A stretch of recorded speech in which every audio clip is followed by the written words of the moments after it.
you have done most of this work already in Algebra 2. So basically what we're talking about in 3.1 is like our expectations of what we want to see and what we want you to be able to answer when it comes time to a problem set, a quiz, a test, all the parts of the graph that you would need to know about. Okay, so before we start actually graphing, we're going to talk about something called the one-to-one property. I can't find anything about myself. One-to-one property. One-to-one property says a to the x equals a to the y if and only if x equals y. And Erica's sitting in the back like, yeah, I'm pretty okay with that. This has to make sense. If you have the same base, notice that they both have base a, and you're raising them to some exponent, the only way those two things raised to the some exponent are going to be the same is if it's raised to the same exponent. So here's an example of a problem you might have seen in Algebra 2. And what I'd like for you to do just really quickly with the people around you, you don't necessarily have to solve the whole thing, but come up with a plan. How can we use the one-to-one property to solve an equation that looks like this? So have a quick chat with the people around you.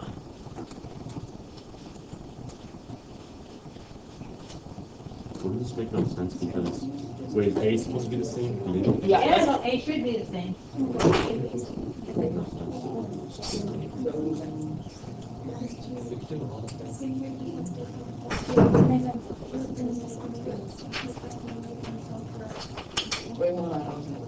I feel like that only makes sense if, Elias says this doesn't make sense because A is not the same. So make it the same. And some groups are saying make it the same.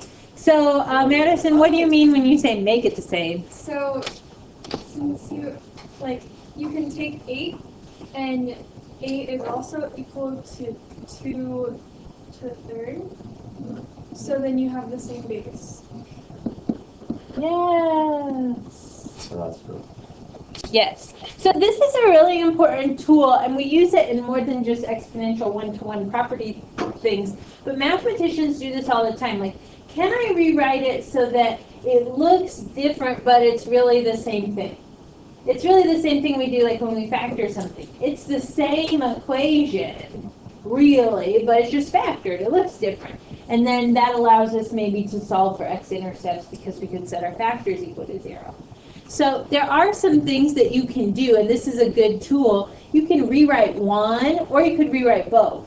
Now what's important on this is from line 1 to line 2, are these really the same things? Yes. In Algebra 2, I get a lot of students who want to cube the 2 on the left side to make it 8. But then you're actually doing something to the left side that wasn't originally there, right? Okay, so now that we're in honors pre-calculus, we're going to be careful not to do that. We're just going to rewrite one or both of the sides, but we're making sure that they're really the same thing. What else would you tell someone if they were solving this equation? What should they beware of next? Jenna? If the base numbers are the same, then you can cancel them out. If the base numbers are the same, then you can cancel them out. So we could say 2x minus 5 equals 3.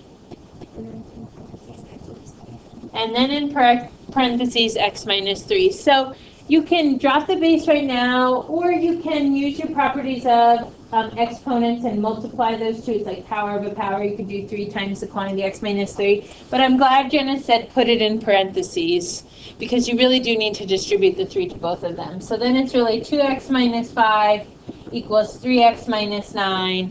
And now that's an equation we could solve. Get x on one side, get the numbers on the other.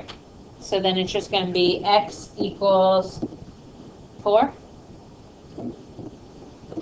Now you could check your answer by plugging it back into the original problem and making sure that both sides are equal. Okay? So that's basically a quick review of one-to-one property. There'll be some questions on your homework assignment. You have your gold sheet now where they ask you solve this equation using the one-to-one property. And we'd have to sort of think like Elias did at the very beginning and say, well, that's weird if they're not the same base. I've got to do some work beforehand. Okay. Next up, we want to actually get started talking about actual exponential functions so that we can talk about the graphs of the exponential functions. So the definition of an exponential function is it's a function f with base a, and it looks like f of x equals a to the x. The only difference here from algebra 2 is in algebra 2 we usually called it b to the x, where b was the base. Okay, now we're just calling the base a. Okay. There are a couple of interesting things you need to know about the base a. In order for it to be an exponential function, a must be greater than 0. So that means what type of numbers are not allowed to be the base of your exponent? Negative numbers, right? So you cannot have a function that looks like negative 2 to the x. Okay, that base a is less than 0 and is not an exponential function. Think about what would happen if you worked with a function like that. When you put in different numbers for x, if you put in an odd number, what kind of number do you get out? Negative 2 to the first. You get a negative number. If you put in an even number, what kind of number do you get? A positive number. And so it would just be back and forth between negative and positive. And on your graph, it would be like a zigzag, right? Okay. So that's not an exponential function, at least as we know it. You can have things that look like f of x equals negative 2 to the x, because then really only x is touching 2, and the negative is really like a negative 1 times 2, right? So then that would be okay if you had this, because it would be f of x equals negative 1 times 2 to the x. So the base is still really greater than 2. Parentheses make a big difference. Okay, this is not okay. This would be okay. Okay. The other thing to note is a cannot equal 1. Okay, think about if a was equal to 1, f of x equals 1 to the x. Pretty boring. Anything 1 raised to any number is going to be 1, and really it's not exponential, it's constant at that point, right? F of x equals 1. So that would also not be considered an exponential function. A good way to tell the difference between exponential functions and other types of functions is just that, like, when you look at the equation, where do you see the variable? Instead of like in a polynomial where the variable is the base to a number exponent, now the variable is up in the exponent. Does anybody remember anything about the graphs of exponential functions? What do they look like? Does anybody remember anything? Eric. Sort of like half of a hyperbola. Okay, any other ideas? Yeah, that's about it. Let's do a graph. We're going to do a very basic graph. I'm going to skip this slide real quickly. And we're going to go here and we're going to do f of x equals 2 to the x. Let's do this graph and see what Eric means when he says kind of like half of a hyperbola. What does he mean? Okay, so this function you should be able to do without a calculator. When you take quiz on Friday and test next Thursday, it's going to be half and half. Half without a calculator, half with a calculator. Problems like this, no calculator. Here's what I'd like to see. Start with a table of values. I'd like at least 3 values. And I recommend using x's negative 1, 0, and 1. You can use this. I'll show you how to use it with some more complicated equations. And it will just change based on shifts. Okay, but you'll still use negative 1, 0, and 1. Okay, so let's plug those numbers into 2 to the x. What is 2 to the negative 1? 1/2. What is 2 to the 0? And what is 2 to the first? 2. Why I choose these 3 points, negative 1, 0, and 1, is they give me the most interesting part of the graph, where the graph, I always say, sort of like takes off or slows down. It's sort of like that place in the graph. I also call it the hook sometimes, where the rate of change is starting to get more noticeable, whether it's speeding up or whether it's slowing down. So I'm going to plot those points. Negative 1, 1/2, 0, 1, and 1, 2. And then because this is the first one that we've graphed, I'll just kind of like think in my head, what if I included some more x values because I could? What if I did x equals 2? Then I would get out 4. So I could plot another point at 2, 4. If I did x equals 3, then I would be up at 8. So I can kind of see like my graph is starting to move really, really fast and grow higher and higher. On the other side of it, think about if you picked more negative numbers, like 2 to the negative 2. Would flip it, it'd be 1 over 2 squared, so 1 over 4. Or 2 to the negative 3, 1 over 2 cubed, 1 over 8. Then I started saying things like this. What if it was negative 100? 1 over 2 to the 100. 2 times itself 100 times is what kind of number? A very big number. 1 over a very big number is very small, close to 0. Is it 0? No, because you really have one piece of it. So no matter what we do, whatever we put in for the negative number, are we ever going to get to the x-axis? No. And so this is where, sorry, bear with me on that one, smartboard issue. This is where that horizontal asymptote comes into play, right? We're going to get really, really close to 0. Are we ever going to get there? No. So you could draw your horizontal asymptote at y equals 0. Find it. And this side I can't draw it because my smartboard is not calibrated there, but it would get really, really close to the asymptote. Okay, so does this ring a bell? And now you can see what Eric was talking about when he said half of a hyperbola. It doesn't have the vertical asymptote to restrict it. So when we're talking about domain, this side is continuing closer and closer to the horizontal asymptote on the left. This side continues to rise as we go to the right. Domain is negative infinity to positive infinity. What about range? All real numbers? No, what is it? 0 to Yeah. 0 to infinity. 0 to infinity, thank you. Okay. Notice that, what did I put on my 0? A bracket or a parenthesis? Parenthesis. Is it ever 0? No, so don't use a bracket here. My horizontal asymptote is a horizontal line, so it should be y equals 0. We've already calculated our y-intercept. It's at 0, 1. If you needed to find your y-intercept and it wasn't in your table, how would you find your y-intercept? For any function? Plug 0 in for x, and then find out what the y value is. Okay, now, between increasing and decreasing, what do you notice about this function from left to right?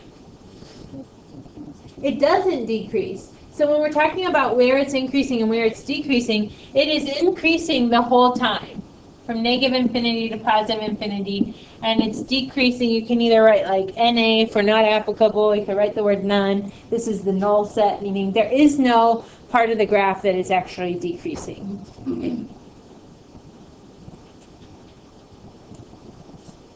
Okay, how do you feel about that? This is an example because a was greater than 1 and my exponent, my variable exponent is a positive x. This is an example of exponential growth. And this should be a discussion you've had in Algebra 2 where growth doesn't necessarily mean increasing. Where in this particular case it is increasing and it's an example of growth. Growth means it's increasing faster and faster. So it's moving away from the asymptote as your graph goes to the right.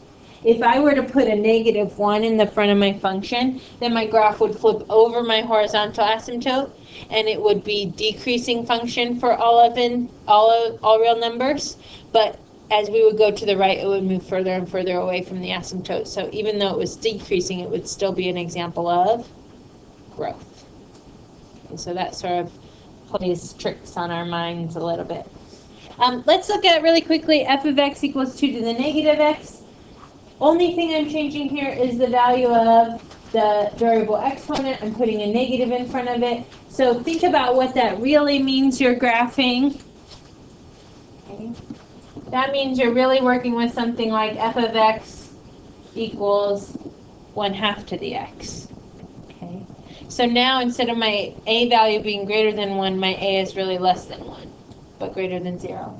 What is 2 to the negative x if I put in a negative 1? 2 to the positive 1 is 2. If I put in 0, 1. If I put in 1, then it's 2 to the negative 1, which is 1/2. Those should seem familiar, right? If I plot those points, negative 1, 2, 0, 1, 1, 1/2, what's the only difference in this graph? It is decreasing from left to right as opposed to increasing from left to right, if we're paying attention to everything else. Domain is still the same, range is still the same, the horizontal asymptote is still at y equals 0. None of those things have changed, and even our y-intercept,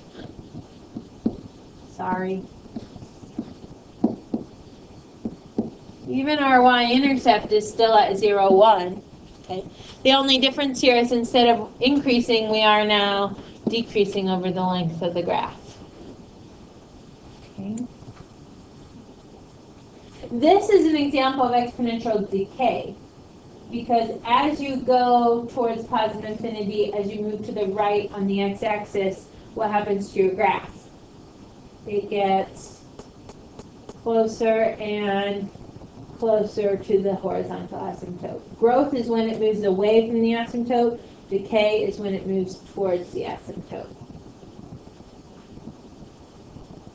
Does anybody have any questions about the difference between growth and decay?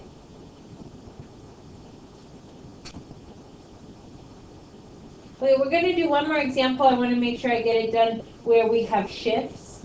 So here's what I'd like for you to use if you have a graph with other numbers. So like these have been really basic, a to the x and a to the negative x. What if I add other numbers to the equation for the function?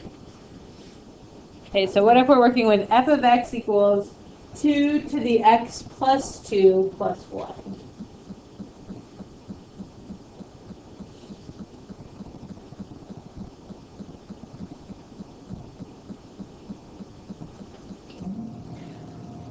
Well, I still want you to do the same three values, negative 1, 0, and 1, but here's the difference. If there's shifting happening up, down, left, right, which there is because of the plus 2 and the plus 1, that's going to change where that like really interesting part of the graph is, where it sort of takes off or where it really slows down. And so in order for you to actually see that very interesting part of the graph, you don't want to work with the original function. You should work with just the basic function. So like ignore the other numbers and focus only on a to the x. So in this case, my a is 2, my base. I'm going to ignore plus 2 and plus 1 for a little bit. I'll fill out those three numbers for 2 to the x, which we've already done. 1/2, 1, and 2. And then I'm going to look up here. You did it. At the plus 2 and the plus 1.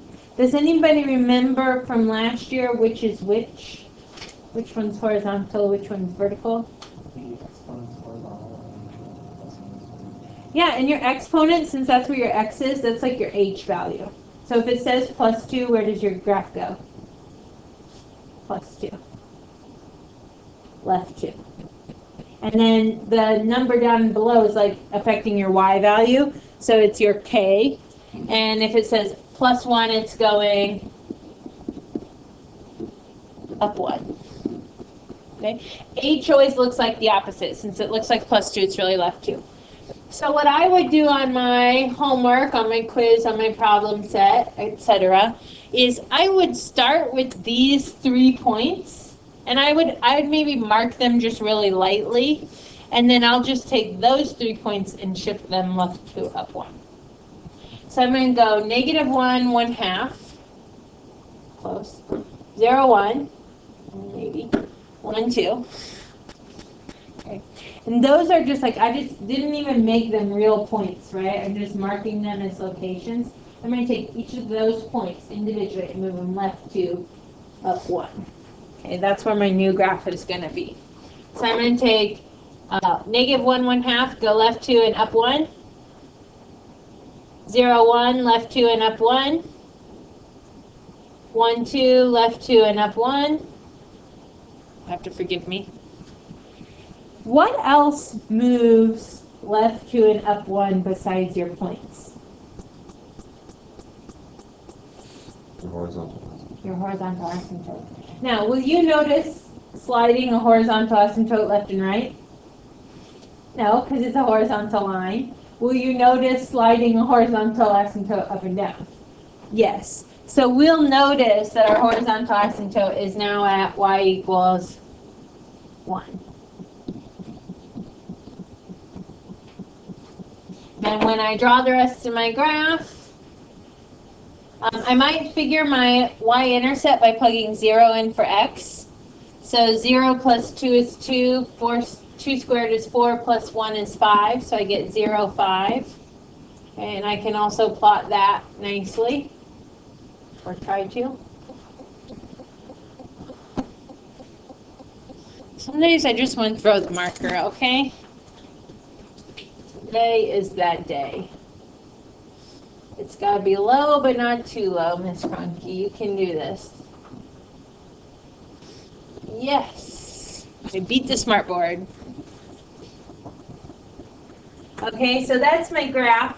And then I can see like domain, range, increasing, all of those things I can answer after it. There is no decreasing section. It's increasing from negative infinity to positive infinity. My range is going to be from 1 to 0, and my domain is going to be from negative infinity to infinity. Always. Are there questions about that that I can answer? Rachel? Why would range be 1 to 0? Oh, infinity. Good morning. Thanks, Rachel. Can I please have Finn the Pledge of Allegiance? Thank you. I pledge allegiance to the flag